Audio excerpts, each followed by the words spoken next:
and blue. Today is chocolate day, because chocolate is my favorite thing in the whole world. And I don't have any books on chocolate, but I have a book on donuts that we're going to give away today, and we'll let you know in a little bit. But my name's George Geary, and I'm doing stuff from my kitchen because I can't go on the road right now. I wonder why. I hear the airplanes are going to start packing them in all the seats. I just don't think I need to fly right now. And normally I'm pretty daring in life. Besides teaching, I own a tour company. I take people on food adventures of Europe, and so we're going next year. We aren't going this year. And we'll also have a new book come out next year. Next year's going to be a busy year, and I don't plan on slowing down. So, and today, this morning, I did KTLA. So if you didn't catch it, I'm pretty sure you can go on KTLA Los Angeles, Channel 5, and they'll have the show on their website for about 24 hours.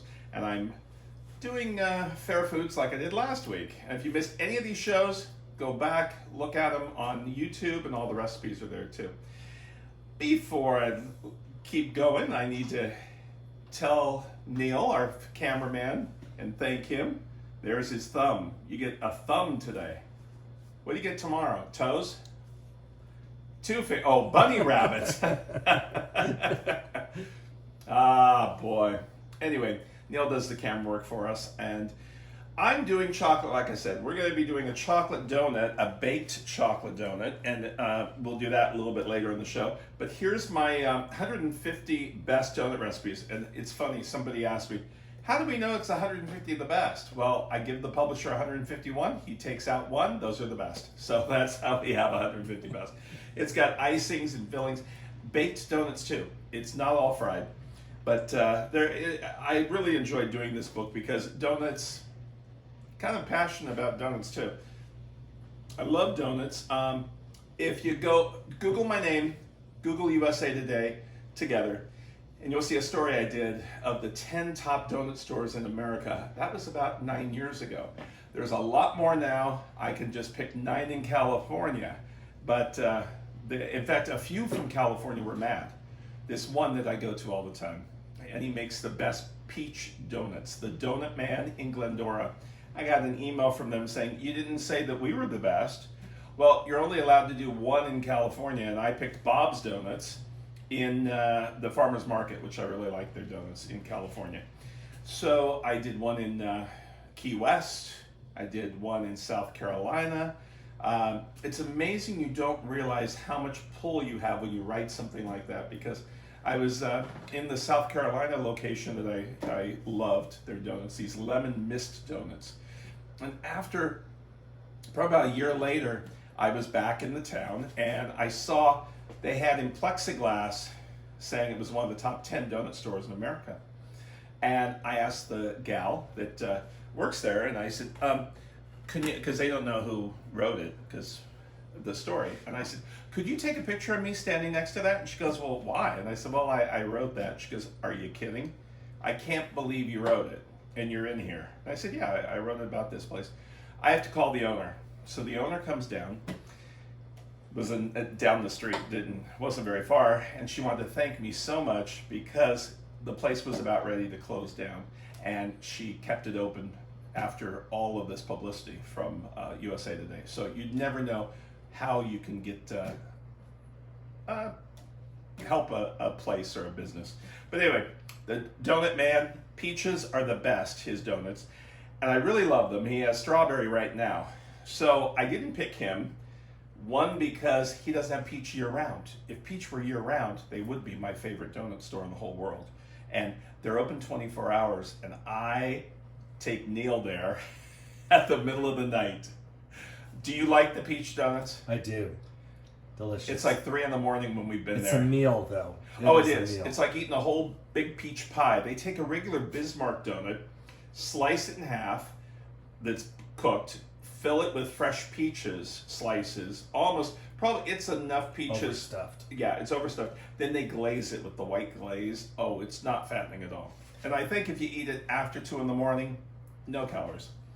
All right, so we're gonna make a chocolate torte that I've made for years. And If you're worried about raw eggs, use the pasteurized eggs and it'll work fine. And the pasteurized whole eggs, don't do the liquid. And I made this for a friend of mine. His mother's, was it her 80th? Mona's. Was it 80th? Yes. Yeah, it was 80th birthday. That's all she wanted. She had a big party. So I went up north with enough like a wedding cake. And I have done this for a wedding cake years ago. The wedding cake, do you remember that when I delivered it? I do this wedding cake and it's chocolate. 3 tiers. In fact, if I can find a picture, you'll see it at the end because you've got to see this cake. It was beautiful. It had strawberries on it. It was gorgeous. And I set it up and I'm standing there and this lady, she was probably about 5 feet tall and she had a very voluptuous look to her and huge diamond earrings. I mean, each earring was probably a 5 carat. And she looks at me and she doesn't even know I have anything to do with the cake. And she looks and she goes, look at that cake. Who would have a chocolate cake for their wedding? And I looked at her and I said, well, the bride's been married 4 times. She went, yeah. So she walked away. So then later on at the dinner, the reception, the bride comes up to me and says, I want you to meet my mother-in-law. It was the mother-in-law. She had eaten 3 pieces of cake and she was so embarrassed. She was like, oh, hi, I didn't know you did the cake. And I said, I saw you eat 3 pieces.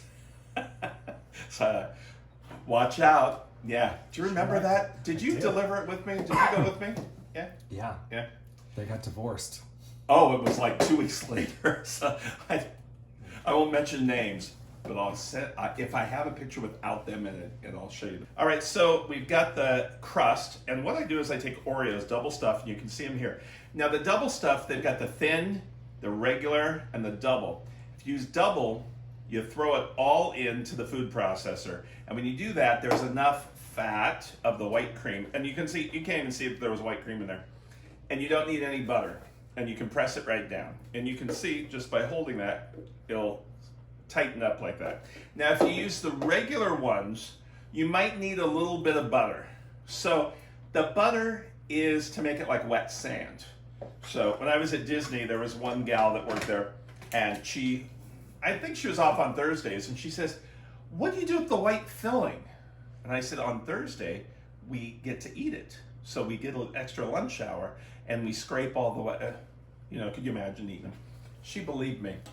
Then one day she didn't have Thursday off, and she says, do I get to eat the filling of the Oreos today? And I was like, well, Karen, what are you talking about? I forgot. I didn't realize she really believed me. I would do these practical jokes like crazy. So anyway, this doesn't have a whole lot of ingredients, but it's technique. So you've got your mixer with the whip attachment. You've got 4 egg whites. You've got the egg yolks and 2 full eggs in here. So that makes sense? 4 egg whites, 4 egg yellows, and 2 full. 2 cups of heavy cream, and I keep having you guys ask about my heavy cream in my bottles, and I get it on Farm to Table, and I have a code for you if you want to get a discount, but I get all my produce that way, and it comes once a week, every other week on Wednesdays. And the milk, and my neighbor, Jen, she saw me putting the glass milk jugs out, and she goes, you get milk in glasses? She couldn't believe it. So it's something that they still do. Now, the other thing we have here is dark chocolate, semi-sweet, a whole pound, and I use Belgian chocolate, which you can use the kind at Trader Joe's, and I just melted it over a low ripple. That was it. I'm gonna put this off to the side, and we want this to cool down a little bit. And remember, I do not like washing my mixer. So I've got a bowl here, my egg whites, and I'm gonna bring those to kind of a medium stiffness. You'll see it in a minute. And then what I'm gonna do is use that same mixing bowl for my cream. If I did the cream first, I couldn't do the egg whites. So if I do the egg whites first and put them in here, in my second bowl, I'm good. And we go slow until it gets frothy. I'm not worried about it like a pie, where you need to add sugar into it. So it's just egg whites, that's it. I'm gonna put sugar in the cream. Now, as soon as it gets frothy, I speed it up. And it will, you want it to be soft, but if it's firm peaks, it's too hard to fold into your chocolate. And you can start hearing it sounds different too. Besides this, we've got the donuts, and I have fresh raspberry sauce, which I think I've done raspberry sauce before, but the raspberry sauce will go on top of this chocolate torte. So, let's see, I think, yeah, we're good. So, you can see it's soft, but it doesn't fall out. So, unless I keep it like that for a while. Now, I'm just gonna put this into this bowl. And it's not as hard as meringue would be for a pie, because I have to fold this into my chocolate. And if it's too hard, it won't fold in very well. So there's that. Now we're gonna take our milk. And the heavy cream, sometimes it has a little bit of a thick, that's okay, gurgle, gurgle, gurgle. 2 weeks ago, they forgot to deliver my cream. I was not happy. See, I don't have to clean the whip. Again, if I would have done the cream first, you would have had to have done the whip. So, put this in here, and we'll start slow. This, I'm gonna add a little bit of sugar. You don't have to put too much sugar into it, but I'm gonna put a little bit of sugar in. So, now we have our chocolate here. 2 full eggs, 4 egg yolks, 4 egg whites whipped, and then we're gonna have our cream.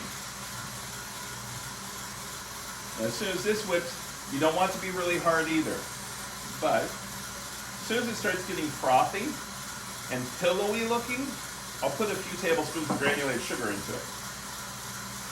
And then we're gonna fold it all together, put it in our mold, put it in the fridge for about 3 hours, and then we'll unmold it. You can also freeze it and pop it out of the freezer, and that's how I do wedding cakes with this, is I freeze it so they will stay firm until they start cutting into it. So it's getting a little frothy now, so I will add a few tablespoons of sugar, and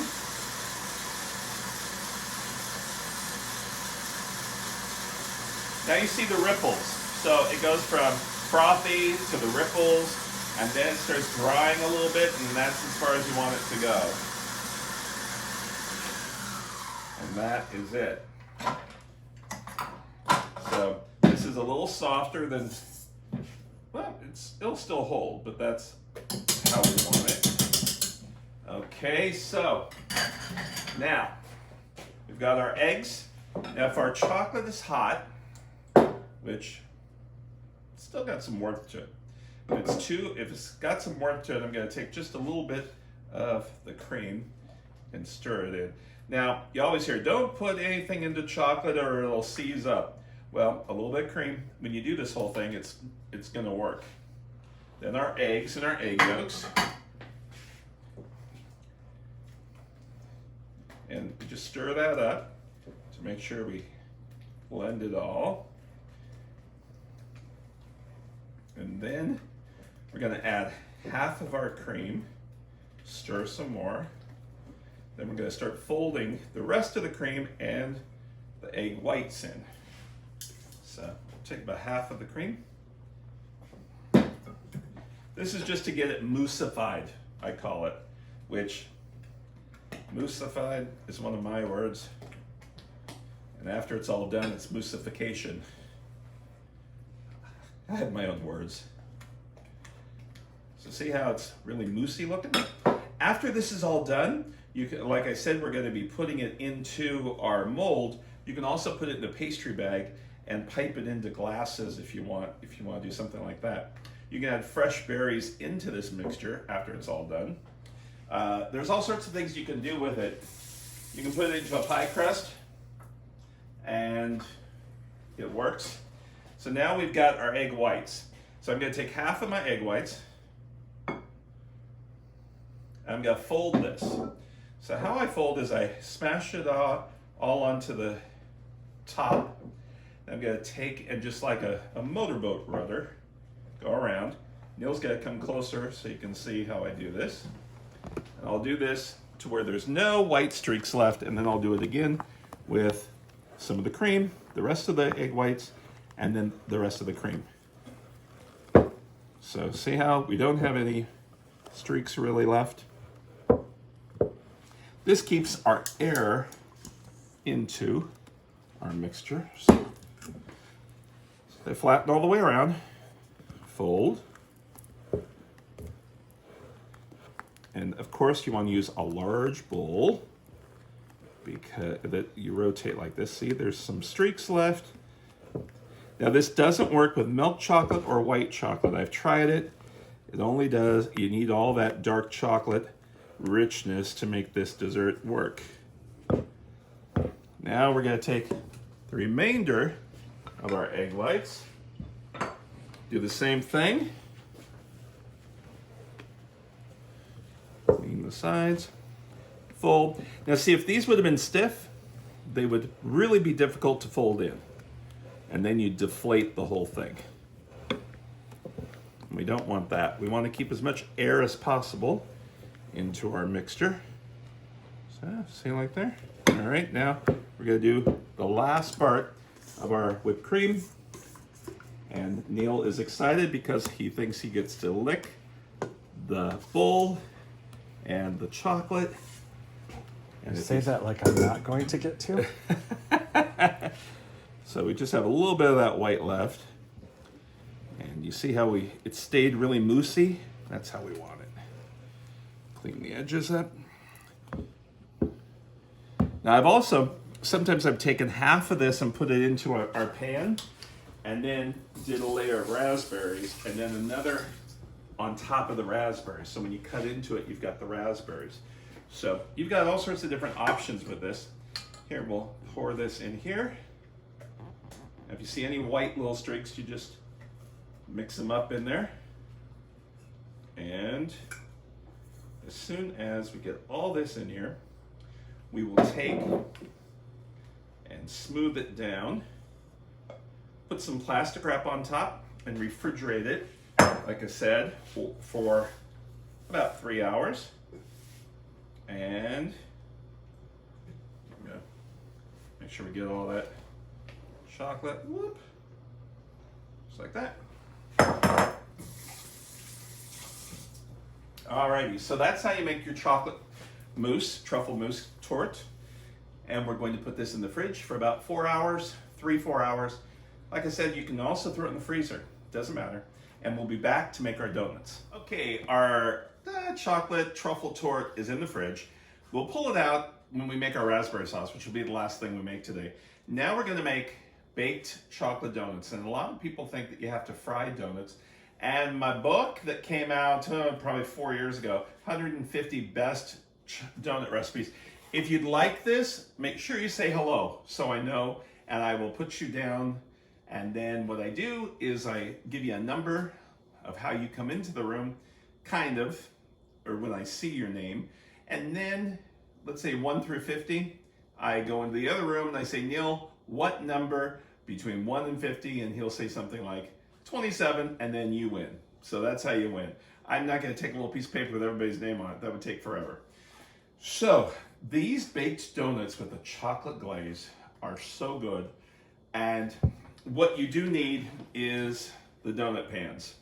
And these you can get at any craft store. They're from Wilton. And I have 2. And what we're going to do is we're going to put the dry, and you don't need a mixer. You're going to do the dry and then the wet.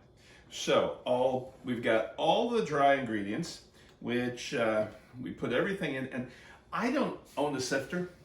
I own a strainer, but I don't own a sifter. So this strainer here I use. And Neil, get a close-up of our chocolate, our cocoa powder. See, cocoa powder sometimes can have little chunks in it. So what I do is I do sift that, and then I take something like this. See, we have that strainer, and just press it through. So we can keep doing that. Now I don't use like a spoon or anything metal because it could break the, there we go. Is that perfect? Okay.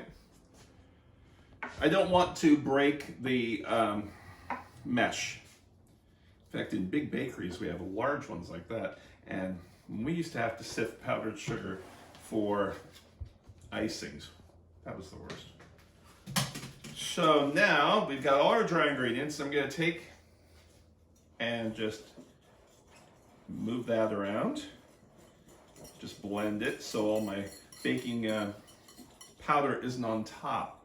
And then we're going to do our liquid, which is milk, heavy cream, and remember I get my heavy cream from a Northern California dairy through Farm Fresh to You. And what's really interesting is, well, I'm going to put all the liquid in here, and the glass bottles, I talked about this earlier. Just, I mean, you can drink this like a chocolate milk or a vanilla milkshake. It's so good. And we have our eggs. We're gonna do 2 eggs. Let me look. We get the eggs smashed. And got the heavy cream, the eggs, a little bit of canola oil, and pure vanilla extract, just a shot of it. I forgot to put my teaspoon little guy there. So we'll clear all this off. I want to make sure I keep the cream in the fridge. Oh, I'm going to need it for my next thing, so I need a whole cup, so let me measure that while I'm here. That's going to be our glaze. What can go wrong? Chocolate and cream. Right, Neil? That's it. That's it. While I'm over here, I'm going to get...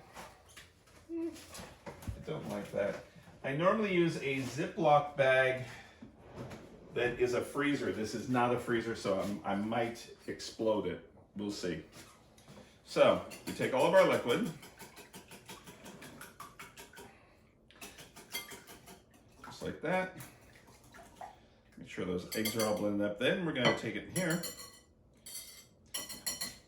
and blend it all together. This is almost like a muffin batter.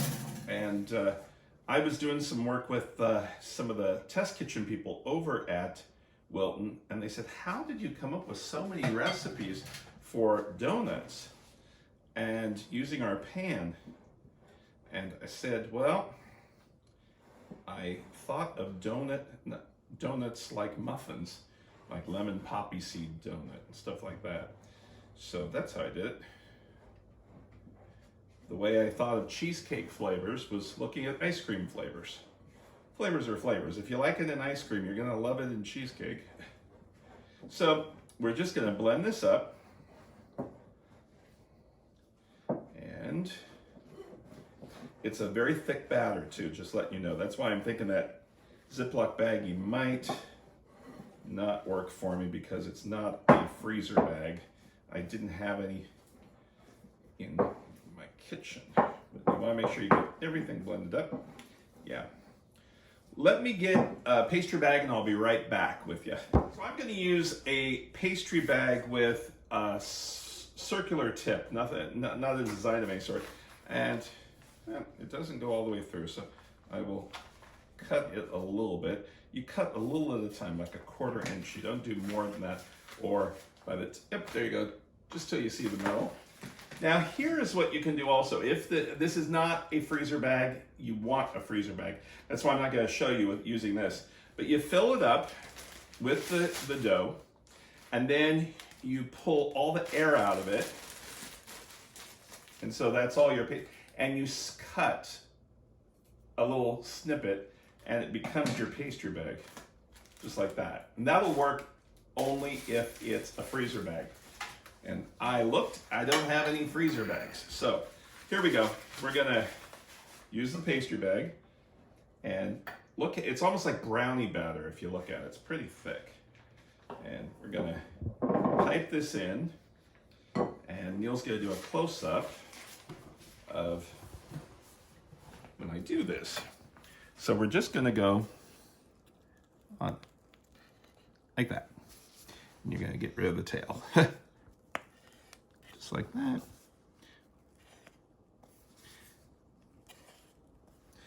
And you wanna make sure those pans are greased good. This should make 12. So if you only get 5, you know you made them too large. If you get more than 12, you really have made too many. But it should make exactly 12. When I was working on one book years back, you always get different editors, and this one editor, I made the recipe. It was a cookie recipe, and it made something like 13 cookies. And I just couldn't get it to make 12. It made 13. So I said, let's put a dozen. And she says, well, it makes 12. And I said, I think it would be best, because I can't stand, like the cookie from Toll House, it says it makes 50 cookies. There is no way you get 50 cookies even when you don't eat the dough, because I've tried that. Or it makes 90. It's a really crazy number. So I thought with this recipe that I had that made 13, it's best to say 12. And if you get a 13th, you're excited. They wanted to stay with 13, but I won. So I always win. Not really, because the sauce book, it's called 500 Best Sauces, Salad Dressings, Marinades, and More. It's the longest title in the world. I wanted it to be called Get Dressed and Sauced. I thought it sounded better. So, but they didn't. All right, so now this is our last one. And when you use a pastry bag, you get a lot of dough left. So you have to really work it to get that last bit in. So there's our 12. We're gonna throw these in the oven, and 325, and we'll be right back. Our donuts are in the oven, and we're gonna make our ganache, which when I was in culinary school, the word ganache, I thought somebody was sneezing. I didn't know what it meant, but all it is chocolate and heavy cream, almost equal parts, and a little bit of butter to make it shiny, maybe a little flavor with vanilla. So you saw that heavy cream, I did. So I'm gonna turn this on just for a few minutes. The heavy cream goes in here, and a little bit of butter, and that is going to, and our vanilla will go with the chocolate. And I'm using Belgian chocolate from Belgium. And I don't, I get it industrial, but you guys can, in fact, I had somebody recently ask me where they could get some Belgian chocolate. You can get the bars that are called Pound Plus bars at Trader Joe's, or you can also get it from King Arthur Flour. They carry chocolate through their website. And what I'm gonna do, you stand here and watch it. Once you walk away, it messes up. So as soon as the cream and that little bit of butter, the butter might not be completely melted. As soon as it comes up, starts rolling up the sides of the pan, I pour it into the chocolate and I mix it, and that's our ganache. That's it. You can also use this for ice cream. I think one week when we did ice cream, didn't I make ganache already one year? I could so. have. I forget, I've made so much. Remember, tomorrow is our 75th show, so I can't remember what I've done.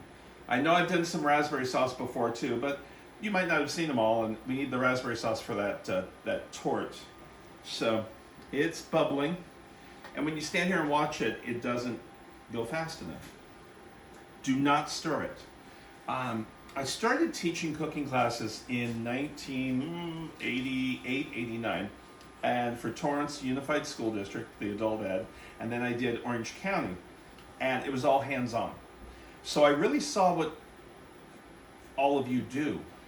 And one is you want to stir that because you think it's going to burn. It's not going to burn. So I remember people stirring stuff and then it didn't work. Really? So we're trying to help you. Yep. Okay, it is steaming now. First it steams, and then it starts bubbling up the sides, and it's coming up the sides right now. And that means the heat is high enough. And now it's all the way up. See it? Woo! We're gonna pour this on top of our chocolate. And a little on the bench there. And we're just gonna slowly stir this. And I'm gonna get a whisk, a small whisk, so it doesn't go all over the place.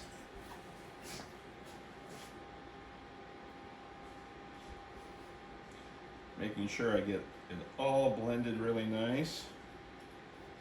And first it looks like chocolate milk, and then it gets darker because all the chocolate starts melting. And it makes such a beautiful glaze on top of the cakes, the donuts.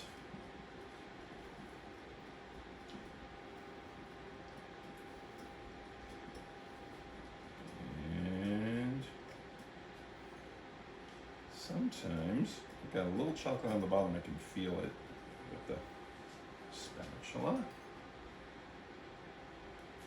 Yeah, there we go. So anyway, we've got this, and as soon as those come out of the oven, we'll be right back.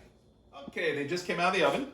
We're gonna let them sit for about 5 minutes while I make my raspberry sauce. So put those off to the side.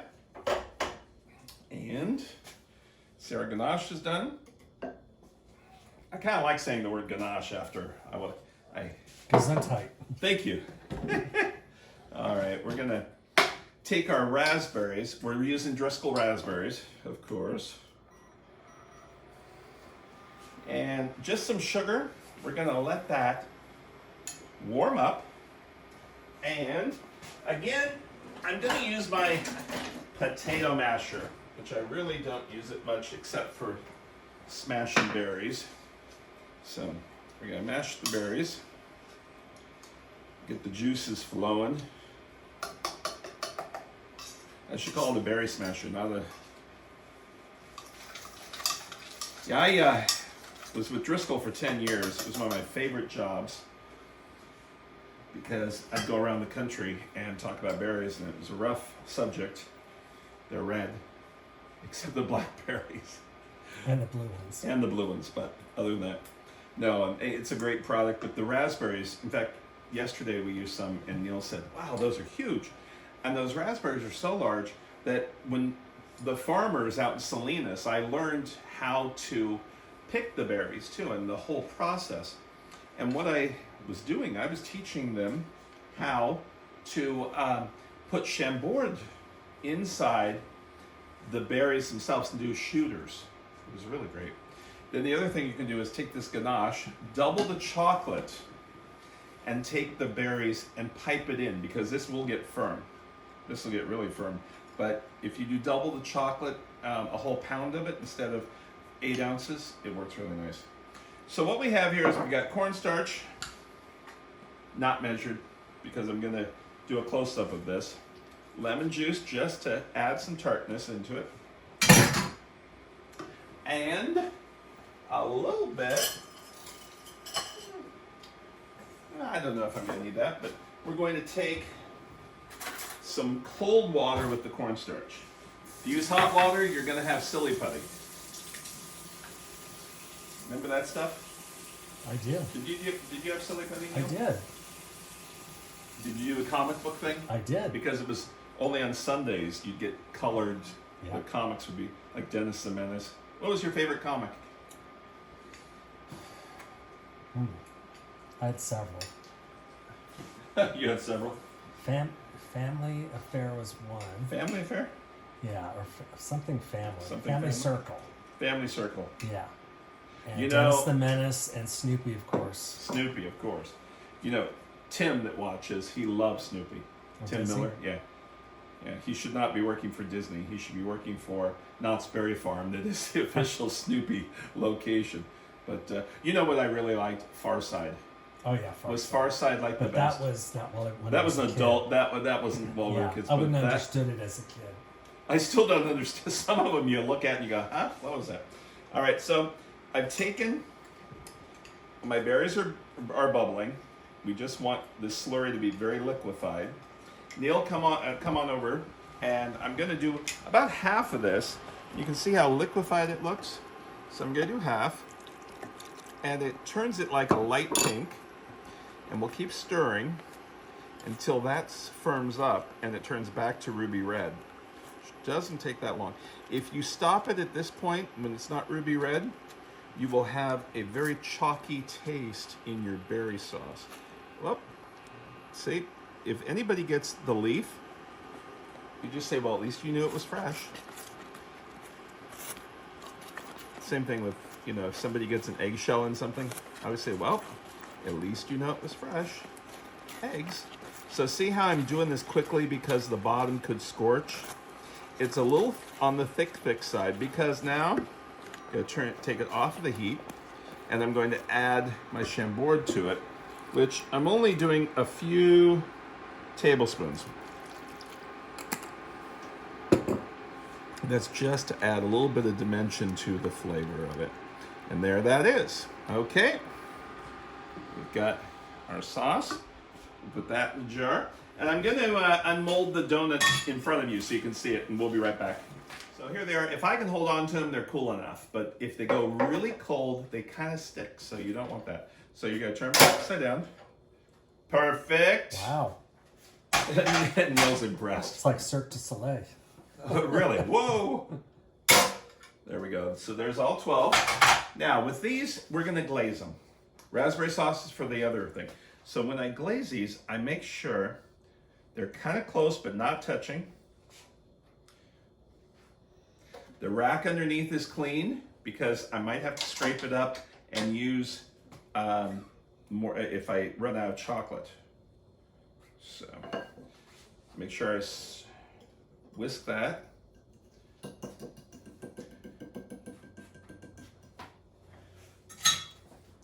Then I'm going to take, and some will go over. So just same, like that. Isn't that beautiful? So I go around. Did I get the front okay? Yes. Okay. You want to do a close-up There's here? a little bear in the front. Well, what's his name? I think I should taste Is those. his name Yogi? Come on, To closer. make sure they're good. And then I'm gonna, so I go around the donut. You try to use as little icing or as possible. When they touch, go like that. So you do that. And then you're gonna look at them, and if they're saying that like that was bare a little bit, This is bear right in front. bit, kind of that. And all of the liquefied that's on the tray, go ahead and scrape that up after you're done. It hardens a little bit, it gets kind of like fudge. If you need to, you can remelt it over a double boiler. Do not put it in the microwave or you could burn it too quick. And then also, if you see any like air bubbles in your donuts with the icing, what you'll want to do is take a skewer and pop them before they dry, just in case. So this is exactly, I could probably use a little bit from the bottom, but I'm going to try to do this without.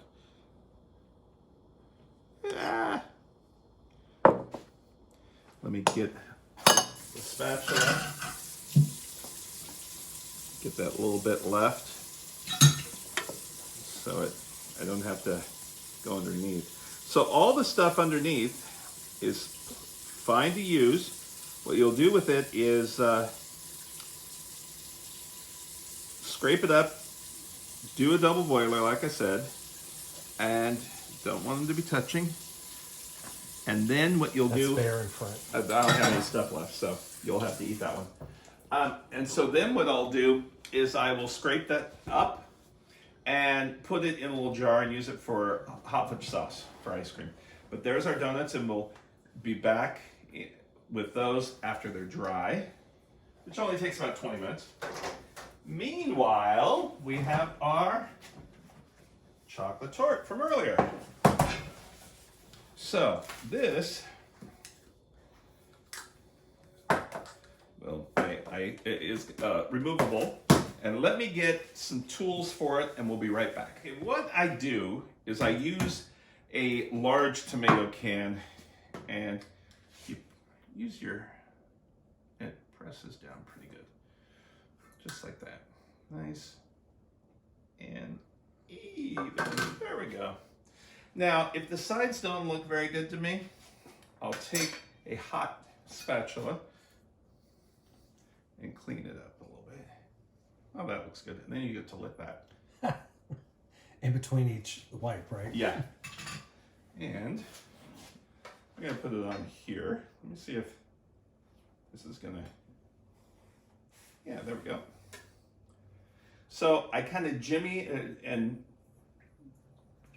with the offset. The other thing is with the offset spatula, it works real well. If this was frozen, it would really work good. So when it's not frozen, it's a little on the difficult side, but it worked. So there's, now you put the raspberry sauce on the side if you don't want to serve it with it, or we should probably put it all on it, don't you think? Sure. Sure.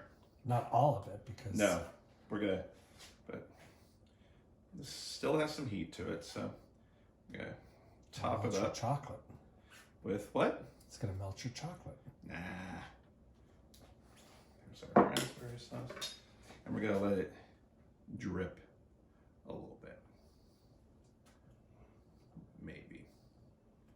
We hope. It doesn't. Sometimes I think it looks really nice when it's dripping. And it's like, oh, you got extra. Just like that. It's dripping all over. Good. Isn't that yum? Oh, I haven't had that recipe in a long time. Probably since Mona's birthday. It's not dripping on that one side. Oh, Neil wants more drip. Over here? No, yeah, part face the It camera. doesn't matter where we do it. You can add more sauce to it. You just touch it and it'll start going. So, anyway, we've got our donuts. Let me put the donuts on a tray. And then we have... What else? Is that all we have today? These two things? Is that what today is? I think so. Let me get my other offset spatula.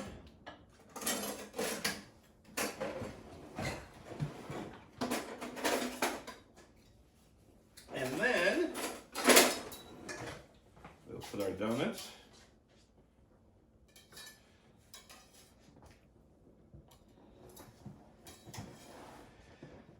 And I don't think you guys will like the donuts, so Neil will have to eat them for you. And I'll sacrifice. you'll sacrifice. These are a little wet still, but we're gonna be okay. It's only for me.